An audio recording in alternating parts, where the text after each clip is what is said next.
Jaya Radha Madhava Kunja Bihari Jaya Radha Madhava Kunja Bihari Gopi Jana Vallabha Girivardhari Jaya Gopi Jana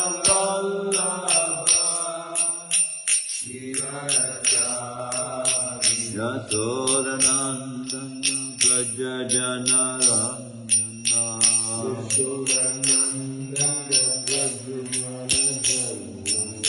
Yamuna Tira Vanachari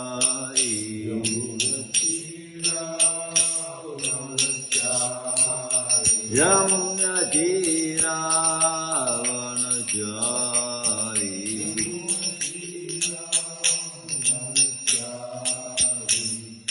Jaya Radha Madhava Kunja Bihari Jaya Radha Madhava Kunja Bihari Jaya Radha Kunja Bihari Radha Kunja Bihari Radha Jaya Radha Kunja Bihari Radha Kunja Bihari Hare Krishna, Krishna Krishna, Hare Hare, Hare Rama, Hare Rama, Rama Rama, Hare Hare, Hare Krishna, Krishna Krishna, Hare Hare, Hare Rama, Hare Rama, Rama Rama, Hare Hare. Jai Jagannath, Jai Jagannath, Jai Balaji, Mai Subhadra. Jai Jagannath, Jai Jagannath, Jai Balaji, Jai Subhadra. Jai Srinathji, Jai Balagopal, Jai Srinathji, Jai Giri Govardhan. Jai Srinathji, Jai Balagopal, Jai Srinathji, Jai Giri Govardhan. Jai Gaurani, Jai Jai Gaurani, Jai Jai Gaurani, Jai Jai Gaurani, Jai Jai Gaurani, Jai Jai Gaurani, Jai Jai Gaurani, Jai Jai Gaurani, Prabhupada, Jai Srila Prabhupada, Jaya Jaya Prabhupada, Jaya Jaya Prabhupada, Jaya Jaya Gurudev, Jaya Jaya Gurudev, Jaya Jaya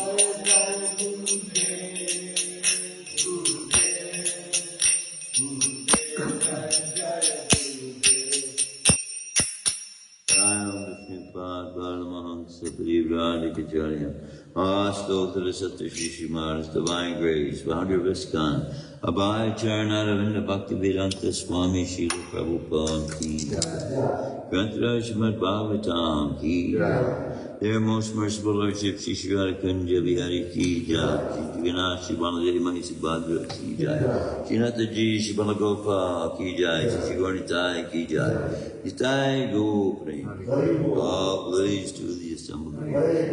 All glories to the assembly. All glories to the assembly. All glories to the Lord, the Spirit of Shri Guru and Shri Gauranga. This second verse of Shrimadbhagavatam, Canto 1, Chapter 1, Text 2. I'm just going to read the English, and then we'll go into today's verse. Completely rejecting all religious activities which are materially motivated, this Bhagavad Purana propounds the highest truth, which is understandable by those devotees who are fully pure in heart. The highest truth is reality, distinguished from illusion, for the welfare of all. Such truth uproots the threefold miseries. This beautiful Bhagavatam, compiled by the great sage Vyasadeva in his maturity, is sufficient in itself for God realization. What is the need of any other scripture? As soon as one attentively and submissively hears the message of Bhagavatam, by this culture of knowledge, the Supreme Lord is established within the heart. God. Shrimadbhagavatam ki jai. And that is why we read from Shrimadbhagavatam every morning. Om Namo Bhagavate Vasudevaya. Om Namo Bhagavate Vasudevaya. Om Namo Bhagavate Vasudevaya. Om Namo Bhagavate Vasudevaya. Om Namo Bhagavate Vasudevaya. Om Namo Bhagavate Vasudevaya. Narayanam Namaskritya Naram Chaiva Narottamam Devam Saraswatim Vyasam Todayam Udiraya Nasta Prayeshu Bhadreshu Nityam Bhagavata Sevaya Bhagavati Uttama Shloke Bhaktir Bhagavati Naishtaki. We are reading from Shrimad Bhagavatam, Canto 1, Chapter 8, Text 11. Sutta Uvacha Sutta Uvacha Upadarya Vachas Tasya Upadarya Vachastasya Bhagavan Bhakta Vatsala Bhagavan Bhakta Vatsala Apandavam Idam Kartum Apandavam Idam Kartum Raunar Astram Abhudyata Drauner Astram Abhudyata Sutta Vacha Upadarya Vachastasya Bhagavan Bhakta Vatsala Apandavam Idam Kartum Drauner Astram Abhudyata Sutta Vacha Apadarya Vachastasya Bhagavan Bhakta Vatsala Apandavam Idam Kartum Drauner Ashram Abhudyata. Please chant. Sutta Uvacha Upadarya Vajastasya Bhagavan Bhakta Vatsala Apandavam Idam Kartum Drauner Ashram Abhudyata. Sutta Uvacha. Sutta Goswami said. Upadarya. By hearing her patiently. Vacha. Words. Tasya. Her. Bhagavan. The personality of Godhead. Bhakta Vatsala. He who is very much affectionate towards his devotees. He who is very much affectionate towards his devotees. Pandavam, without the existence of the Pandavas' descendants. Without the existence of the Pandavas' descendants. Idam, this. Kartum, to do it. Drauna, the son of Dronacharya. Astram, weapon. Abhujata, understood. Sutta vacha upadarya vachastasya bhagavan bhaktavatsa apandavam idam kartum dronirashram abhujata. Translation and purport by His Divine Grace by Charanaravinda Bhaktivedanta Swami Srila Prabhupada. Sutta Goswami said, having patiently heard her words, Lord Sri Krishna, who is always very affectionate to his devotees, could at once understand that Ashwatam, the son of Dronacharya, had thrown the Brahmastra to finish the last life in the Pandava family. Please repeat.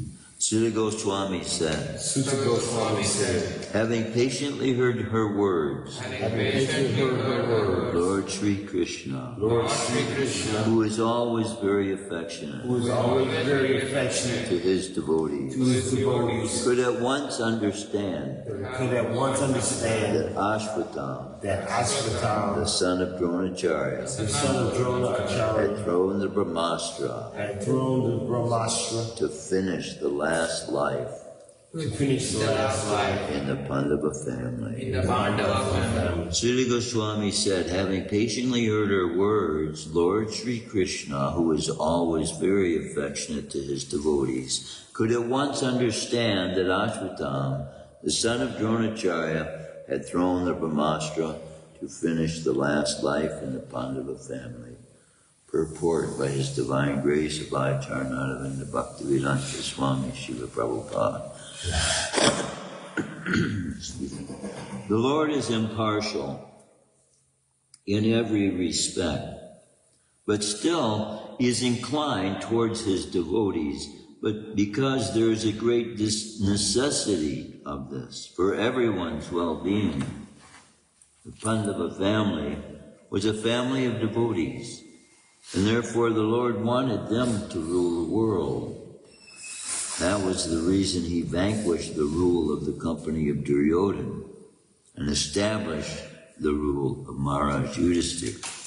Therefore, He also wanted to protect Maharaj Parikshit, who was lying in embryonic state.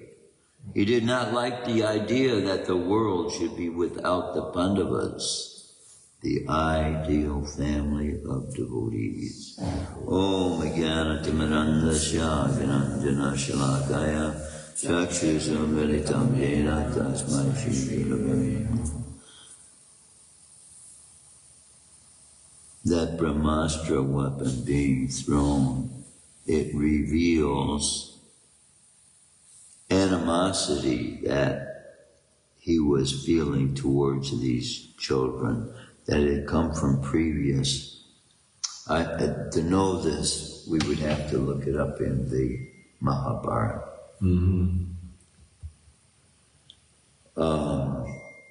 What was it I was meditating this morning?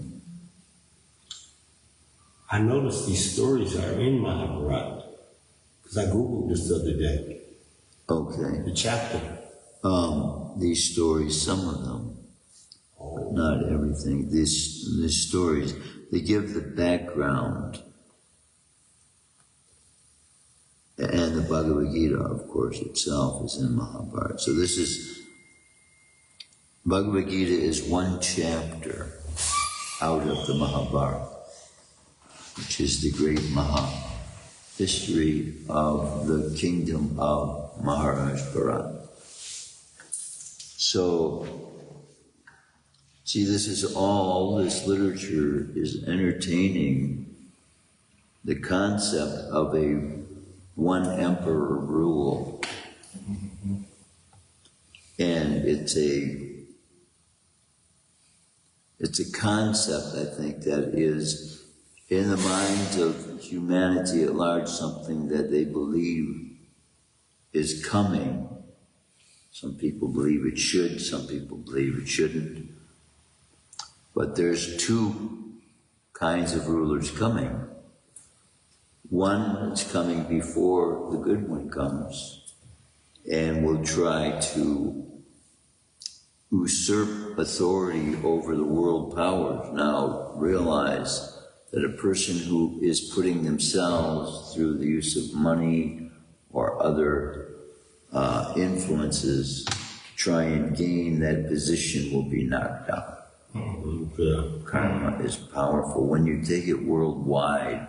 Now these rulers, not having qualification to sit in their positions as rulers as it is of nations, having 200, 300, 400 million people, if they're not qualified for those positions, and they're going to take 1/6 of the karma. So if they're not qualified for those positions, what to speak of how much karma they're going to bring upon themselves as they try to usurp the authority of emperor of the world. What does that mean? Overturn. Usurp. Overturn. Try to take it in by their own power, by their own authority, by their own Overthrow. You are overthrow, but it has been established yet. But by their use of the manipulation of the material energy. You could say the same way Hiranyakasipu gained control of the whole universe. They gained control of one planet. I was analyzing the statement Krishna was making in the Bhagavad Gita. Never was there a time when you, nor me, nor all these kings did not exist. And the scientists, the atheists, are saying, never was there a time when Krishna or Arjuna or any of these kings ever existed. In effect, this is what they're saying. And you know, if you analyze a lot of the statements being made by Krishna, what is being established in society is exactly the opposite. All these established principles of Krishna consciousness are in society not looked at as principles to be adhered to by humanity at large.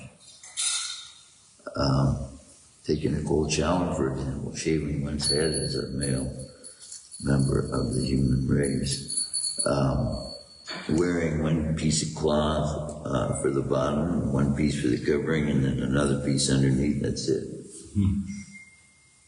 It's renunciation built right into the lifestyle. It's not something that we have to take a second path to get to the renounced state. Those who surrender to Krishna are already in the renounced state of mind to realize, just like it's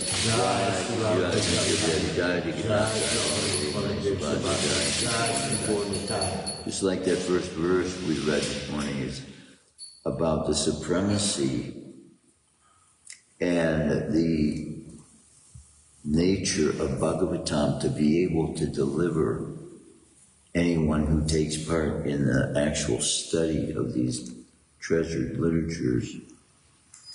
So I was thinking how beautifully poetic all these prayers that we're chanting every day, every morning, which have been passed down to us by those most advanced souls in our disciplic line who have left themselves as an example for us to follow, and then by following that example, we get the same result that they would get by the example that they've set. So I was thinking how poetic it is that Bhagavatam is described by the poets of our Vedic literature as a light shining on the path of knowledge. So all those who come to surrender to Krishna are already believed to be on the path to get to Krishna. But what the light of Bhagavatam does, it shines the light on the universality and the all-encompassing nature of that which Krishna establishes as his way. So many paths that are leading to Krishna's ultimate perfection are giving people a glimpse. It's been compared many times to the mice on the back of an elephant. So one of the mice is holding on to the tail, and he says, this is how religion is. Another mouse is holding on to the foot, the foundation, and he's saying, this is how it is. Another one is holding on to the trunk. And like this, religions of the world are getting bits and pieces of the totality, the total picture. And each of them believing they're seeing the totality. And so without realizing they each have a function in society. So then, until society can be brought to that unifying understanding of its Brahminical need for Brahminical guidance and a unified Brahminical force, because right now the so-called spiritual leaders are fighting against. These are spiritual forces. Islam fighting against all the other nations of the world and all these other schisms in Africa and various places with Christianity is having with Islam, Christianity is having with other forms of religion. These forces are all eventually, when the true leader does come, then these forces will all be working for the same cause and the same purpose. And then religion will have its true manifestation on the earth that it's supposed to have. Did you have a question? The word Brahminical, what does that mean? I know ecumenical, but what's Brahminical? Well, see, we are taking Brahminical as coming from Brahma, the chain of Brahma.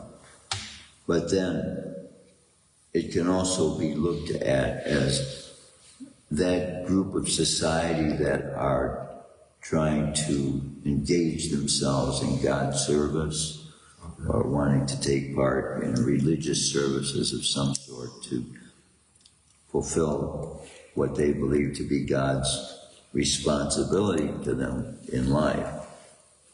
But as I was saying, that each one has a different perspective on what theirs is. And in most cases, because that is the way it is, within each of those individual places, some of them are sharing beliefs with the others as well. And they get bad. And they get shunned by others. No, it's not like the ear, it's like the tail. Not like the tail, it's like the foot.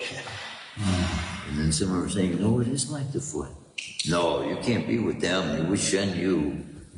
So this is going on also in religion.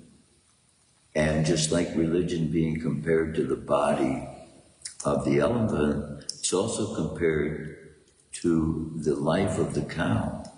And religion is offering to humanity spiritually what the cow offers to humanity physically and spiritually as well, because it builds the foundation within the human body that is meant to be used for meditation upon spiritual principles. Ultimately, Krishna himself, virtually.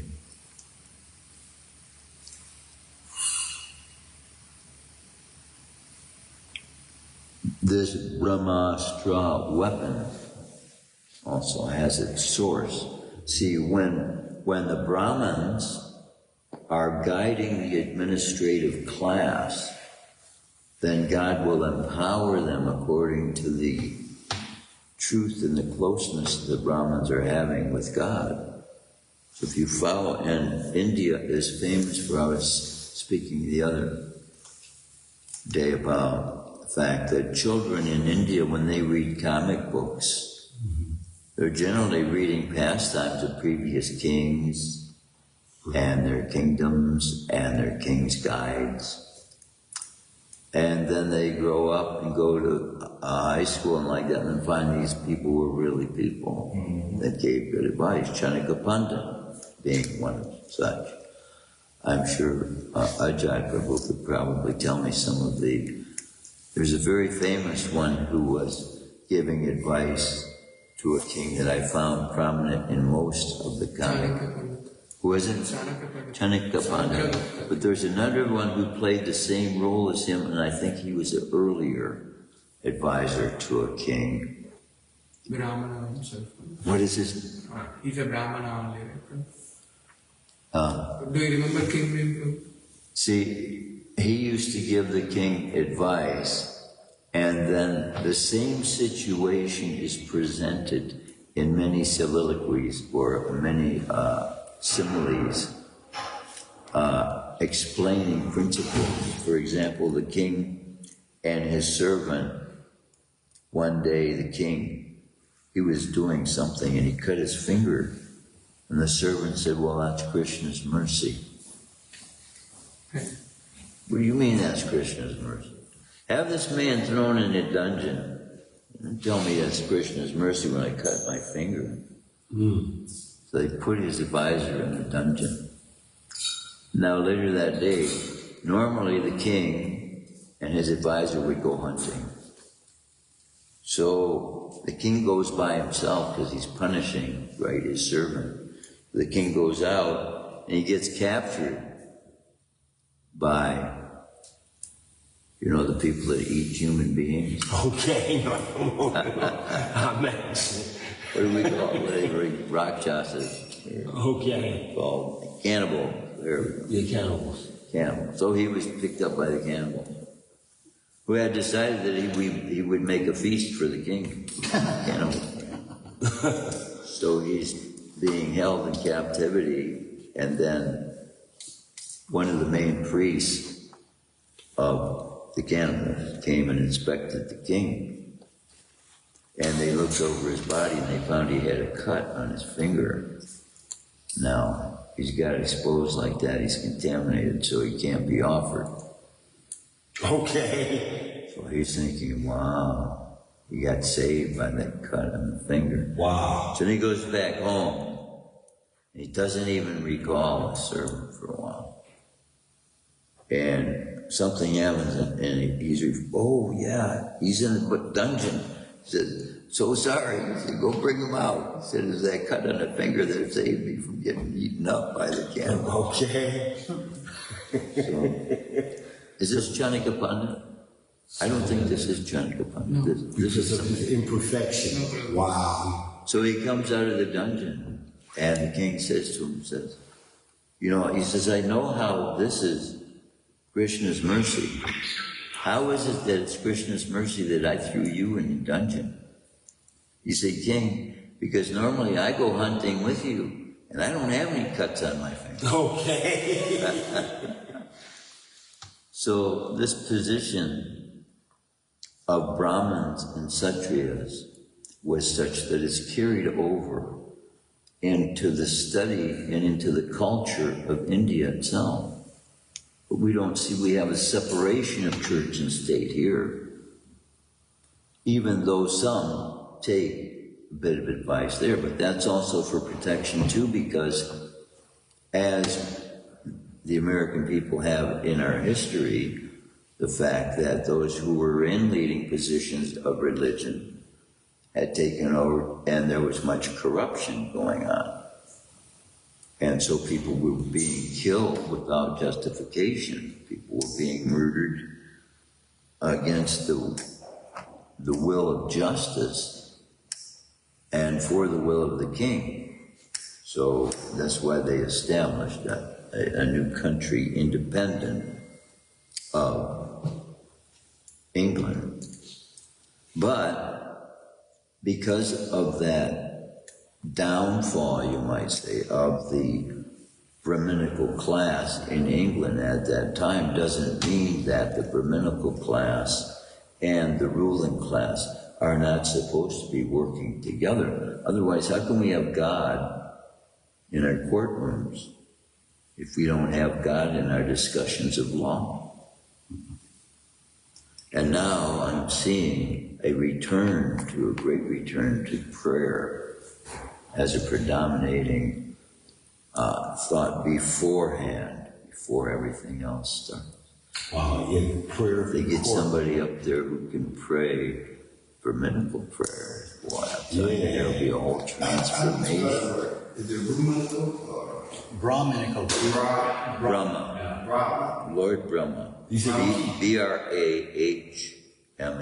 So Brahma, Yeah. Brahma. Brahminical. Brahminical. So the Minical come after the Brahma. Right. Now this term, as you may be suggesting, is Abraham in the in the Hebrew culture.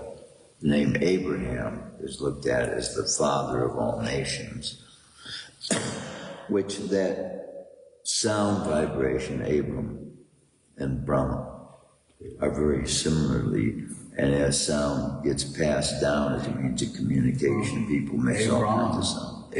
Abram. Yeah. His wife was Sarah. Sarah Schwartz.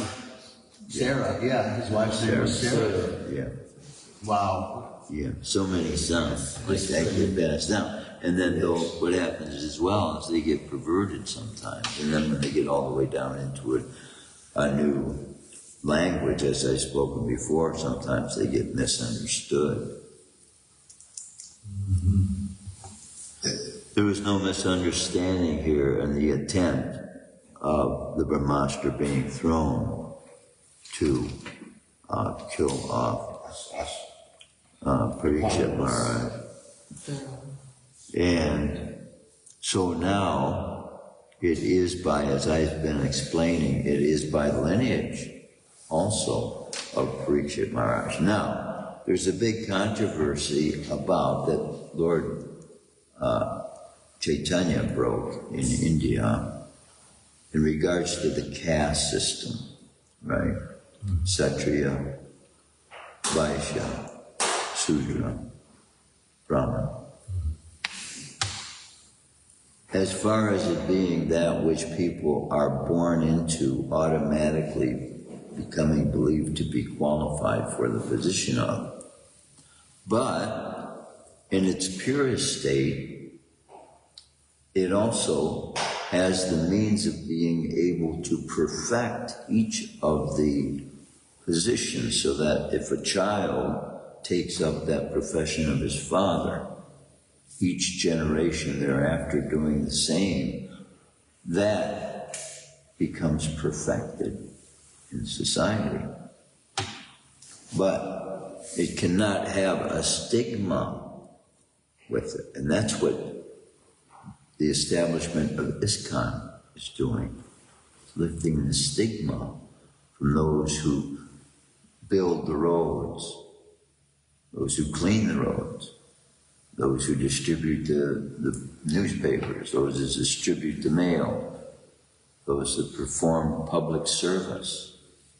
In our minds, if we are looking at supersoul within the body of every living entity, then we're not seeing the designations of the functions they are fulfilling in society as that which governs the value of their life. It's passion. Yeah, and more passion, yeah. But we see with the future, what is coming is going to be glorious, a golden age in which all the participants, all the human beings who participate in the activities of the members of the earth are going to be engaging in spiritual activities. That's what the golden age will be, which will bring about environmental 100% See, just like we're saying opposite, atheists are saying the opposite of what Krishna is. Now imagine what the opposite of the way society is functioning.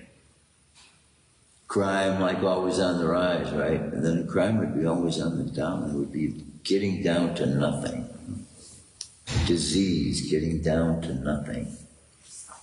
Anger, lust, greed, all getting down to nothing by the breaking of the false ego. But if all of society is not involved in that, those who are can be easily trampled over, which has happened. If you follow ahimsa principle, anybody can come along and stop you from existing. Right? Ahimsa meaning that we don't resist evil, like Christ said, if somebody tries to slap you on one side of the face, give them the other side of the slap also. But we don't practice that in totality. We do practice that on ourselves. In fact, Namacharya, Haridas Thakur, he was beaten and whipped in 22 different places in front of the public as well by the demands and commands of the leader, the Shah at that time of the country. Mm-hmm. But Krishna was taking it upon himself by his admission. Namacharya, Haridas Thakur, he said he didn't feel it. And when they saw that he wasn't feeling it, they were perturbed in their minds. They're beating a man that keeps on singing names of God. Who in the world can do that? We beat him so much, most people have died by now. And so then, when he came to realize, Haridas came to realize, that by command, he had to be brought to death, and they didn't have the ability to bring him to death. Oh, okay. So then he started feeling sorry for them because they were going to be punished by the king. Wow. For not completely punishing him to the end. So he went in the water, fake drowning himself. Okay. And then he ended up floating downstream. He came up out of the water maybe a mile away or something. This is in Chaitanya Charitamrita? That was in Chaitanya Charitamrita. Oh, wow. So this is the love. See, this is the devotion and the devotee. He doesn't want, these people are beating him to death, and he's feeling compassion for them. That's love. See, that's the kind of love. So when we talk about ahimsa, I mean, what kind of, how far can you go with ahimsa, you know? He went to the extreme. And that's the same example being given by Christ on the cross. When people were nailing his palms to a tree, he was saying, please forgive them, who he was believing God to be, praying to Lord Indra, which we now understand. But it's the same love. The love that is the motivating force behind every act that God has made towards humankind is that which is at its time, at the most advanced time in all of history, unless there's another dimension of experience. This is what people are coming to believe there is existing simultaneously outside the realm of what is. There's another realm of what is, that two independent existences.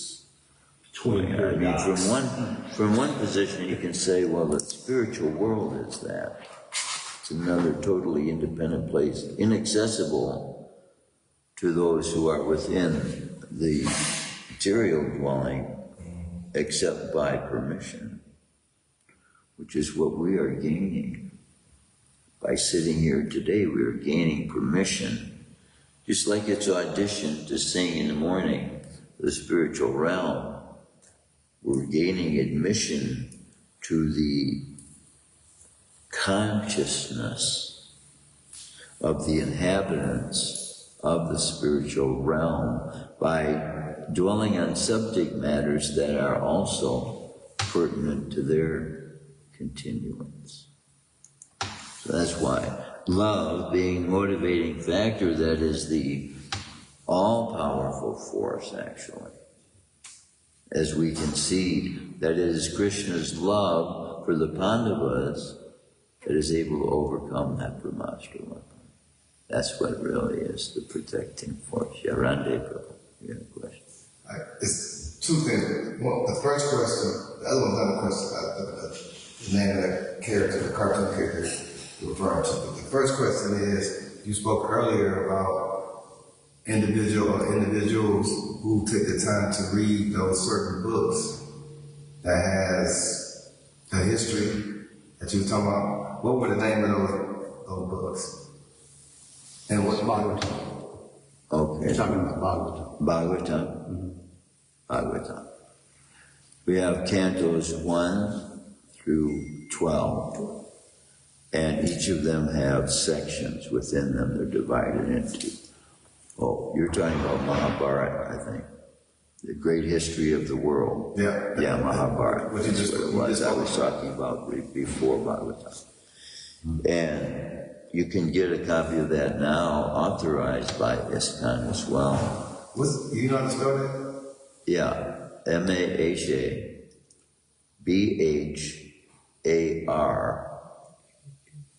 I believe. Yeah. Right. It's a poem, too. The whole thing is a poem. Yeah. Secondly, It's huge, ain't the it? name, Yes, the name of but it's been condensed. Oh, it's been condensed. Yeah, like Bhagavatam. the revised. It's what? Revised. Improvised? Revised. Oh, revised. The, Yeah, reduced to some extent. Is the name of that cartoon character, they say the most famous Indian cartoon character known for giving rights to a king is Tenali Rama. Then I am. He say he's based on a real historical figure, a poet, and advisor in the court of the 16th century. He's not the only one. No, they said it. They said Yeah. Not many. And he's not the one I was thinking. Shrimadbhagavatam king. So many. And when I mentioned his name, I know you would immediately say, oh yeah. They say he advised Krishna Devaraya. Krishnadevaraya king. Devaraya. You see, all these histories of India are not known. And what happens is, just like we do, when we go to European countries, we think all those people know our histories, but they don't know. And India, people from India think, oh, we all know their history. Okay. You know? And so their history is very significant because it gives us a better understanding of the world's situation in times that are not recorded by other kingdoms. Because every kingdom is writing their own viewpoint about their own personal situations, when emperors have world viewpoints that have not been able to be realized by people who haven't been under the control of an emperor. So they, especially very nomadic people, which when you look at, quote unquote, the saviors of the world, they're all very nomadic. Yeah. Christ, nomadic. Moses, nomadic. Wandering. Muhammad, wandering, yeah. Nomadic. Yeah. And yet, this society of quote unquote Christians have just a direct opposite viewpoint. They make the highest evaluation of success in society as who has the biggest house. Yeah. Isn't it? Yeah. Like who has the biggest house and biggest swimming pool with us. Stationary. If you get a car and an airplane to go with it, then you're really successful. Right. And so how can one with that mindset see someone like Christ as having value to contribute to society? It's heavy, ain't it? It's real heavy. Yeah. Repeat that again. How can someone with the mindset of wanting to own as much as they can in this world develop simultaneously the mindset to someone, the nature of Christ, who is nomadic? Right. has no possessions. Right. It is, and is also preaching no possessions, and that as a qualification for entering into the kingdom of God. Now, how can someone who has that opposite mentality hold within their minds that someone of the nature of Christ has value to contribute to society? Well, I mean, just like the verse, lay not up your treasures on earth where moth and dust doth corrupt, but in heaven where I can't finish the rest of it. Where neither moth and rust doth corrupt. Yeah. So it's in their philosophy, but just like thou shalt not kill, they don't take it seriously. Yeah. Exactly. Because thou shalt not kill is one of the 10 commandments, but it's not taken seriously. Yeah. And it's actually missing 32 commandments, or you could add 67 more commandments.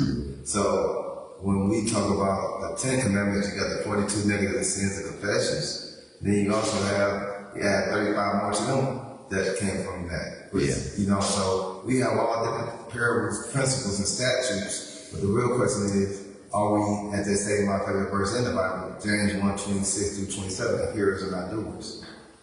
That's at the bottom line. The world are a bunch of hearers, but we're not doing it. Yeah. From any prophesied teachings that were passed down and left for us to walk Christ-like in the image of life. And that's explained as well, that it happened when Krishna left this planet, whole planet changed.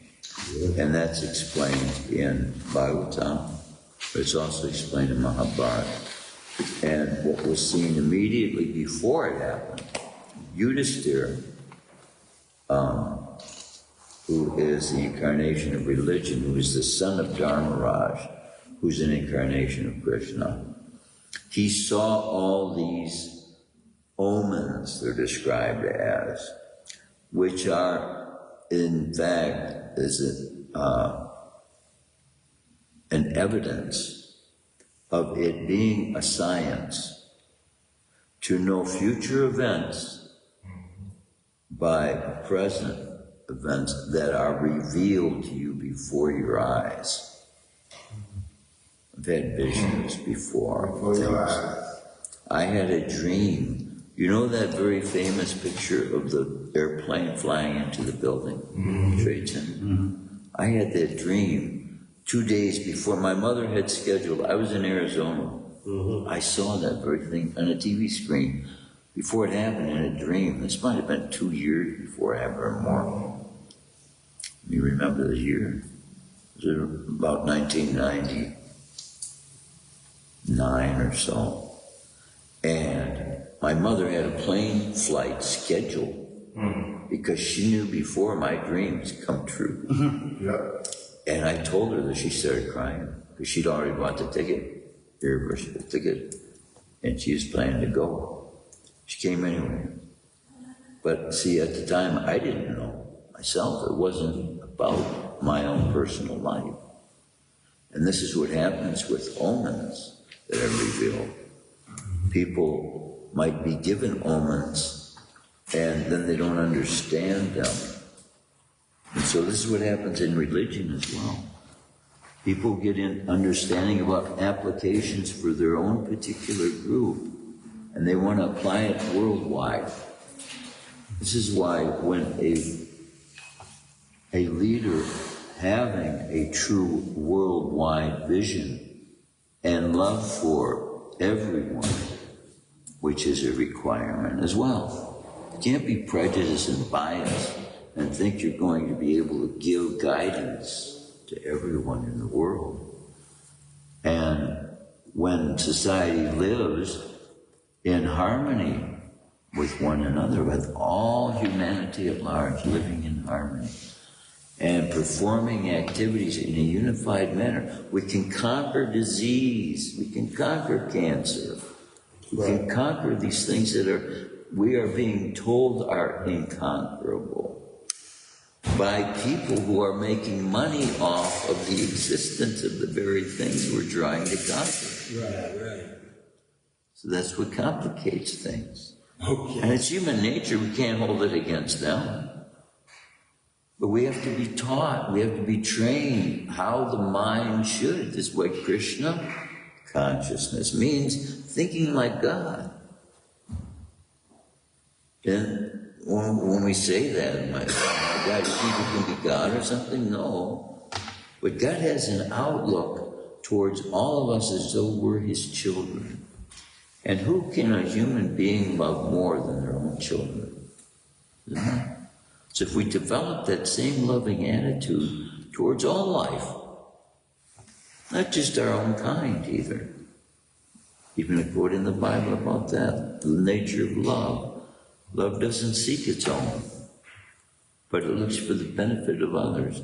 And this is here exactly what's being revealed as well. This compassion that Krishna has.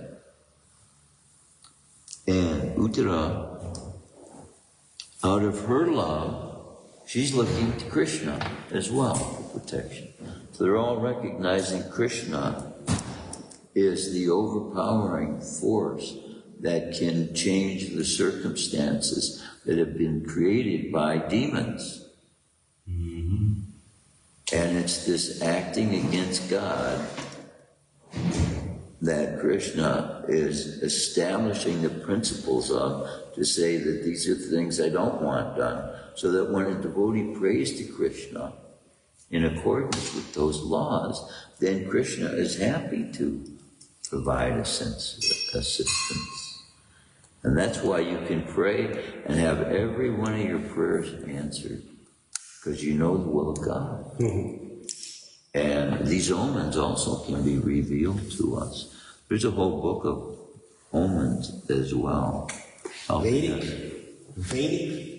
us to understand various times during our lives as well. It can give us portents of the day when we are going to have to say goodbye.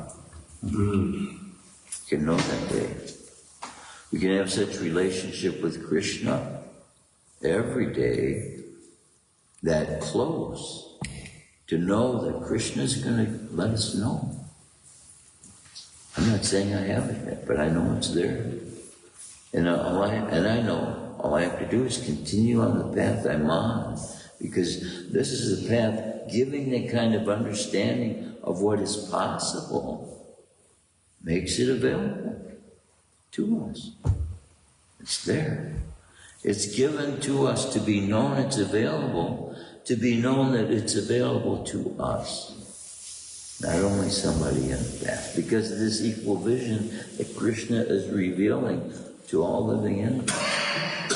Those most advanced souls that he gave these gifts to, we are also his subjects. And just as dear in our pursuits. Our pursuits are much smaller, of course, but that gives Krishna the much more gentler perspective on treating us. He's very kind to his devotees. Again, we have to ask, if Krishna gives liberation to demons, to his enemies, but of course we see that liberation as hell. So we don't want to go into Krishna's body. But if Krishna gives liberation to demons, just imagine what Krishna has in store for those that love him, for you that love Krishna and want to know more about Krishna. Then just imagine. It's unlimited. Absolutely unlimited. We are so fortunate to know these things. God. Any comments, any questions, any realizations anybody would like to share? Yeah. We tried to get Patel Brothers yesterday. We couldn't get to Patel Brothers because the bus wasn't coming. But we went down to downtown Ferndale, and there's a yoga studio down there. We saw another yoga studio. They had Sanskrit written on the glass. Yeah. Yeah, and we saw it from a distance, and it was kind of like startling. And then we went up closer and read it, and it was from it's called from a Shavite text, Hatha Prapidika, and Katha Pradeep. Yeah, Pradeep. Pradika, yeah, the Hatha Prapidika, and I think we read Srila Prabhupada reads from that once in a while. He quotes from that I once. think it's in the back of Bhagavad Gita. Yeah. Yeah. In the bibliography. Well, most forms of yoga are coming from India that I know of. I don't know any other place. But we need to take some Bhagavad Gitas over there. There you go. Paperback. That's the best Sanskrit. That's Krishna. That's when I saw that Sanskrit. That's the first thing I thought. That's Krishna. We need to get some Prabhupada's Bhagavad Gitas there. That is it. And the one on we're down there by the boulevard. See, as long as we carry that, we can carry that mentality for the rest of our lives and go back to Godhead and be doing the same thing. Because in Godhead, they're giving everyone's words of Krishna that they've heard from Krishna, giving pastimes they've heard about Krishna. And this is all what it is. There is someone there that wants that book. There you go. Right. And they're eternally connected through your connection. God. Grantaraj Shrimadbhagavatam, ki jai, Srila Prabhupada, ki jai, book distribution. We need to go all that whole area over there. 9 Mile